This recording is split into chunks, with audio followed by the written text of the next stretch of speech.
CMS recently announced the 2025 cost changes for premiums, deductibles, and copay increases for the different parts of Medicare. So let's break down how much you should expect to pay for Medicare in 2025. If you're new to the game, Parts A and B make up what's known as Original Medicare, and that is administered by the federal government. Part A is your hospital coverage, meaning that if you are admitted into the hospital inside of your area for a non-emergency event, this could be considered your daily hotel payment or rent for your stay inside of the hospital. It also covers a few other things like skilled nursing, some home health care, and hospice. And since we're here, let's start with the Part A premium changes, aka your monthly expenses that you could expect just for having the coverage. And as it stands right now, 99% of all Americans pay $0 in premiums because you or your spouse have worked 40 quarters or 10 years over the course of your working lifetime, which means that you have contributed to the Medicare system through your taxes. And this won't change in 2025, it's still $0. But if you don't have enough work credit, meaning that you're sitting under 40 quarters and you're sitting around 30 to 39 quarters, in 2024, on average, you were paying around $278.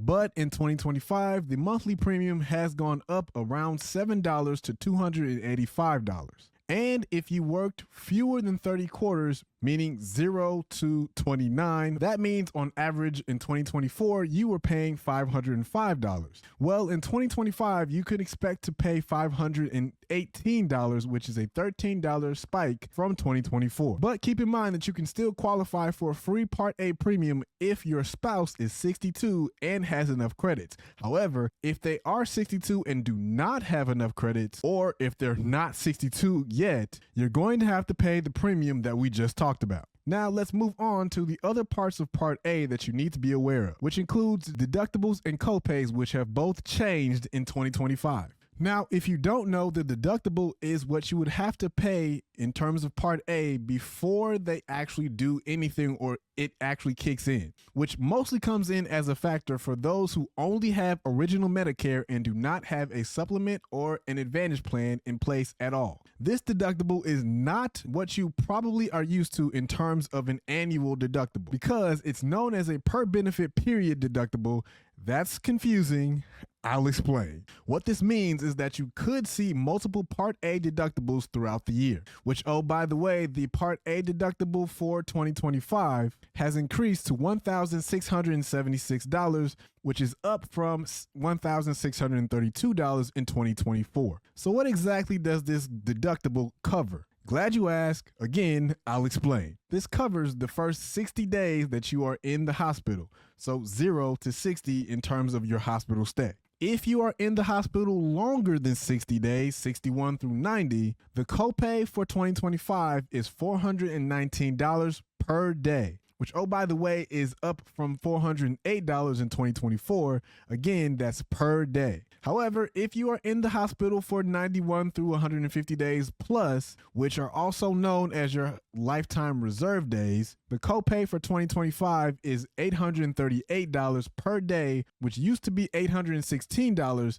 per day in 2024. Now, the final changes around your Part A coverage revolve around skilled nursing. The first 20 days, meaning 0 to 20, are covered 100% so long as you have met your deductible for the year. For days 21 through 100, you will have a copay $209.50 per day, which is up from 2024, which was $204 per day. Then after 100 days, meaning after 101 days plus, you are responsible then for 100% of the cost because Part A does not cover any more of that. Now, as you probably expected, all of Part A's portions increased, at least at this point collectively, by a factor of 26%. And like everyone in the world, myself included, no one really enjoys increases, but we know that they're coming usually. However, it is in step with the Social Security cost of living adjustment, so it has the potential to still work, but we'll discuss more of that later on in the video. Now, if all of this talk about Part A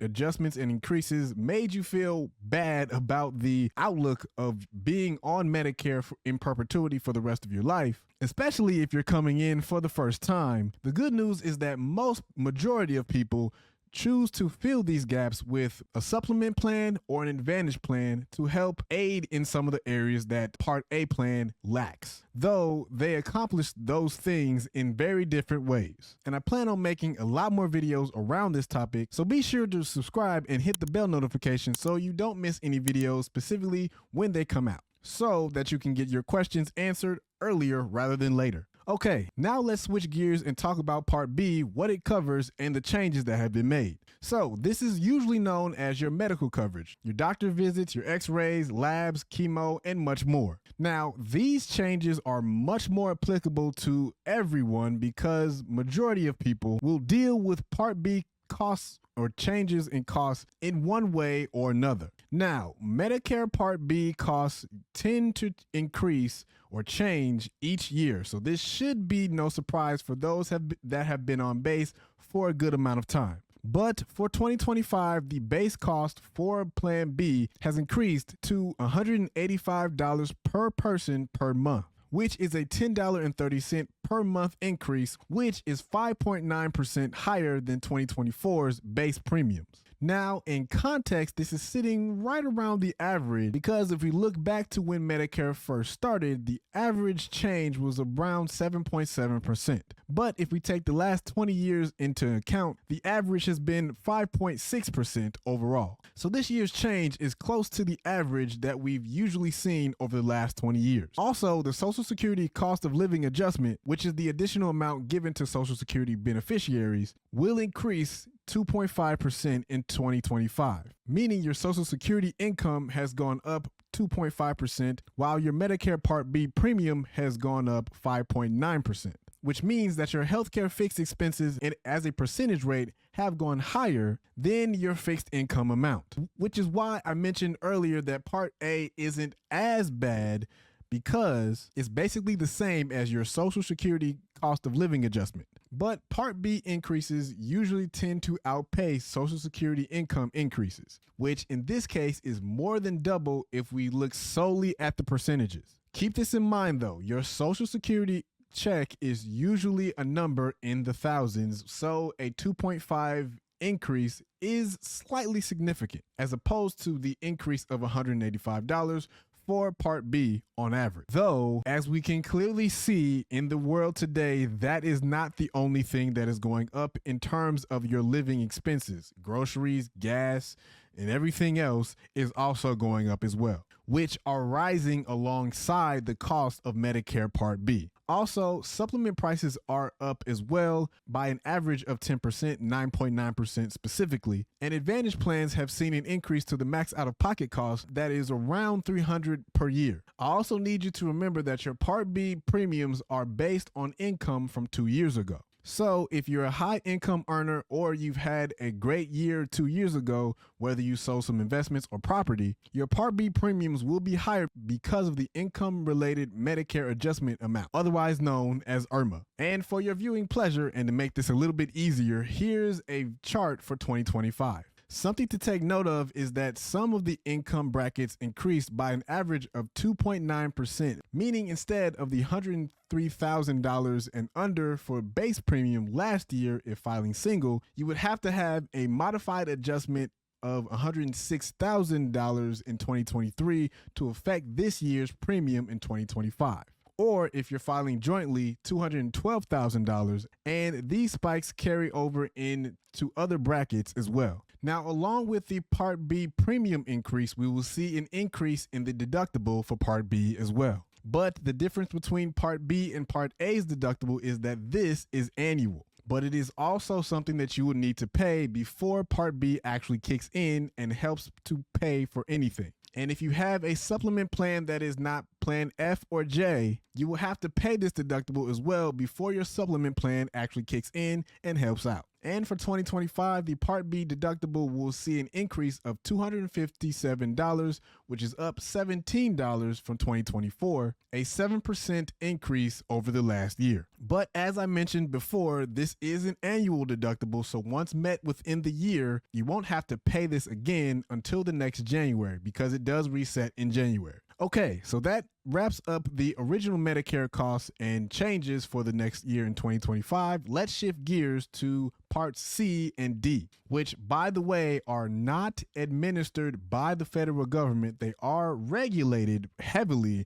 by the federal government, but they are not given or administered to you by the feds, because these are run by private insurance companies who handle the coverage and the risk for these plans. Okay, so Part C refers to Medicare Advantage plans, and for 2025, 7% of the plans that were originally around the year before have now been eliminated. For the remaining 93%, the average premium for a Part C plan or an Advantage plan has gone down to $17.47, which is a slight decrease of 60 cents. Though the vast majority of Americans will not pay anything at all. And by vast majority, I mean in 2024, 75% of Americans were on a $0 plan. That might change plus or minus going forward, but that was the number for 2024. The biggest change here is in drug deductibles for Advantage plans, which is based on an enrollment weighted average. Now, if you've never heard of that term before, this is a way to calculate the average based on the size of different groups. Imagine if you were a school administrator and you were trying to take the test score average of an entire school. You probably wouldn't just average the score of each class, right? Because some classes would have more students than others. Instead, we'd use the enrollment weighted average of the classes. This means a class of 30 students would have a much bigger impact on the school's average than a class of 5 students. So the same thing is true here. If we have 2 plans and one plan is $0, the other plan is $100,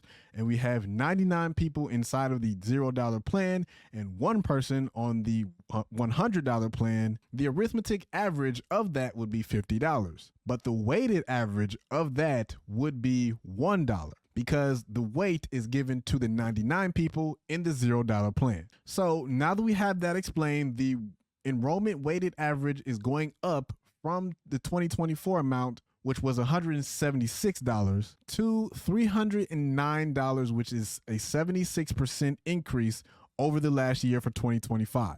And this is due to the effect of the Inflation Reduction Act changes that are taking place or taking effect in January 1st of 2025. But in 2024, 60% of everyone on an Advantage plan had a $0 drug deductible. And if everyone were to stay on their current plan for 2025, only 31% of that same group would have a $0 drug deductible. So what exactly does that mean? This shows that a lot of drug coverages and drug plans are shifting their drug deductibles, and these numbers will most likely shift into 2025. Now, the last point that I want to make in terms of Part C or the Advantage plans would be the max out-of-pocket changes or MOOP for 2025.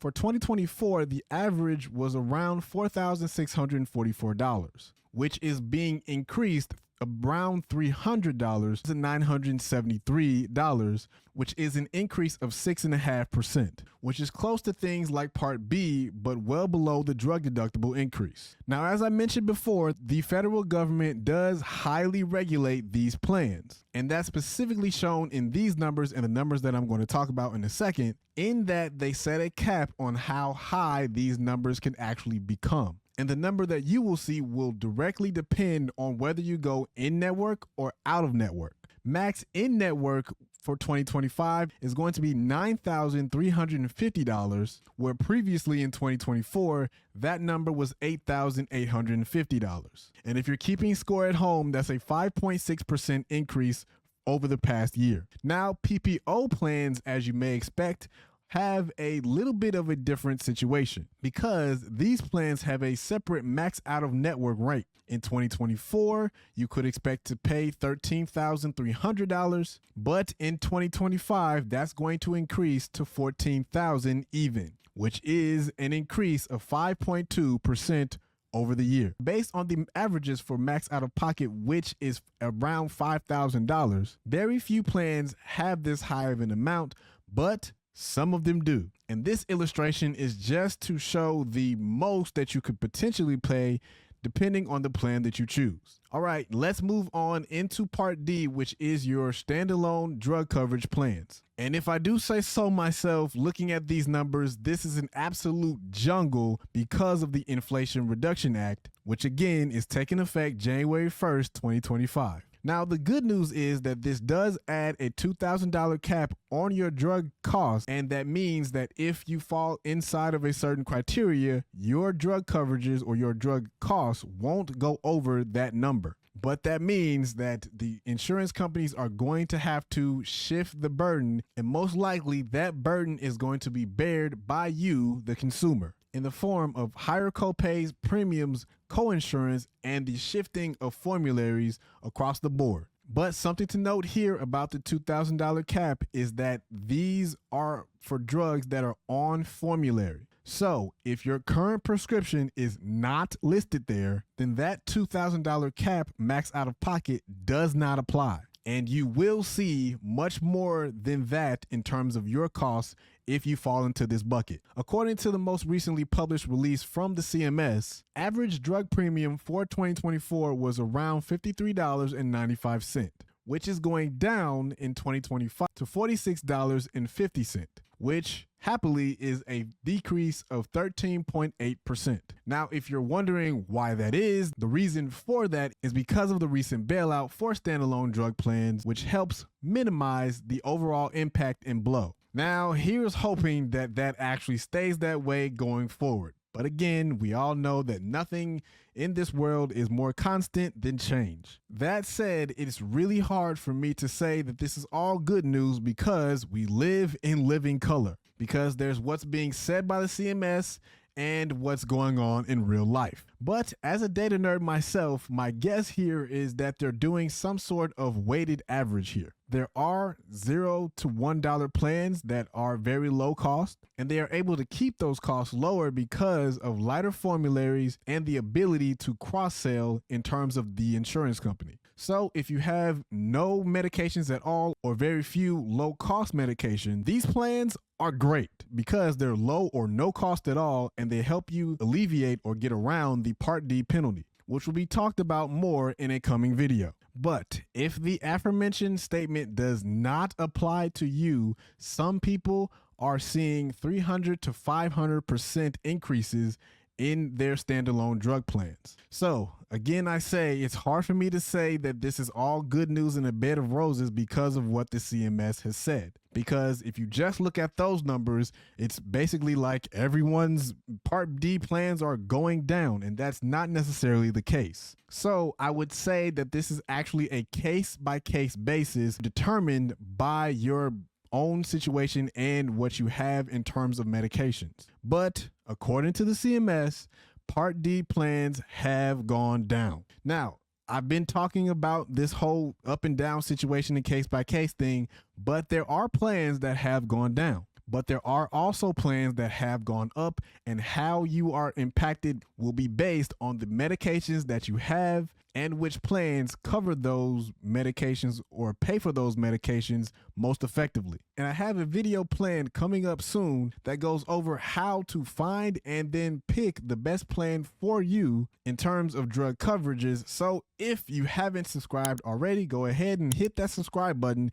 and click the bell notification so you don't miss that video when it comes out. Now remember, Part D premiums can be adjusted for 2 years back of income, just like Part B. And just like Part B IRMA amounts, you do have a bracket for Part D as well, which is staying in step at about 6% with the Part B income brackets. Now, Part D is unique in the fact that you will have a monthly premium if you decide to go the sole supplement route, then choosing a standalone Part D plan to go along with that. But something to note here is that Advantage plans sometimes come with Part D included at no additional cost. So if you are subjected to the IRMA, you will still see an IRMA amount deducted even if you're on a no-cost Advantage plan. It would just get added on to the no-cost plan of wherever you currently are at. But For the millions that decide to go on the supplement plan with a standalone drug plan route, you will need to keep in mind that you will have to pay a monthly premium just to keep that coverage. So if you're retired and a high income earner, you will have to add the IRMA amount that you see on screen on top of whatever you're paying for Part D. So for example, if I had a standalone Part D plan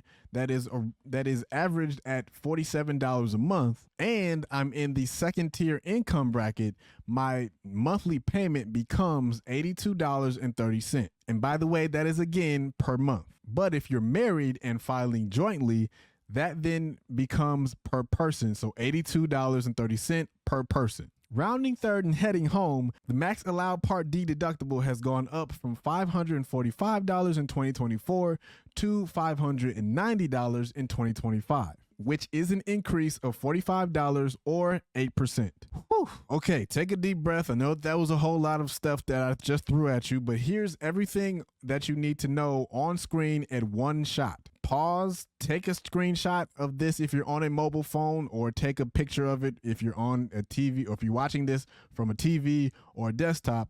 But please take this down, understand it, and make sure that you know what's coming in the 2025 year. Because medical expenses are often one of the biggest pains and headaches to deal with, and everybody worries about it, including myself. However, if we use the rule of 72, again, I'm a data nerd / math nerd, so forgive me. If we're using the rule of 72, if we're seeing an average of 6% increase each year, that means within 12 years, we're going to double the cost. That said, knowing the data and information that you need to know for your day-to-day or year-to-year keeps you on the offense and not on defense, trying to catch up to the changes that are happening. So understanding this data will help you strategize for what you should be thinking about going forward. And if I may, scripture even tells us in Proverbs 24:33-34, a little sleep, a little slumber, a little folding of the hands to rest,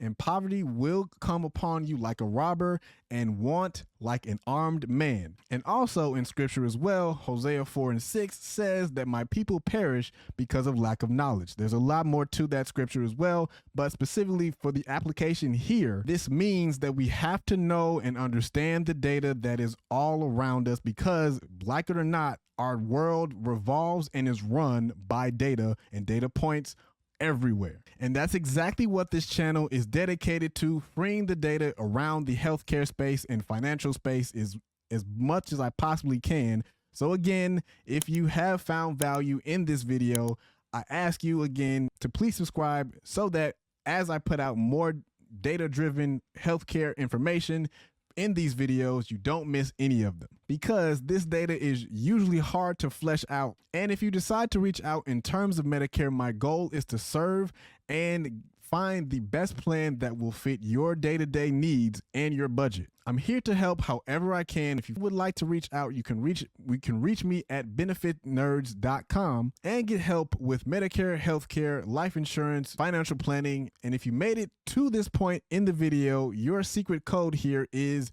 what is your favorite movie? Mine is usually anything Marvel-esque, as you can probably see behind me, but my all-time favorite is Inception. So exactly where do we go from here? Healthcare costs are rising each year. Original Medicare costs go up. Supplement costs go up. Drug plans and insurance plans that cover them or administer them go up as well. And the biggest question in Medicare is usually, what plan is going to cost me less while still giving me the coverage that I need, and most people choose to go the supplement or advantage plan route. There are other options, but this is where usually most people fall into these two different buckets. So this video here will explain a little bit more about what you could expect to see with a standalone Part D plan, or if you decide to go an advantage route. And there's a lot more to that than just cost, and this video will help break down in more detail what you could expect.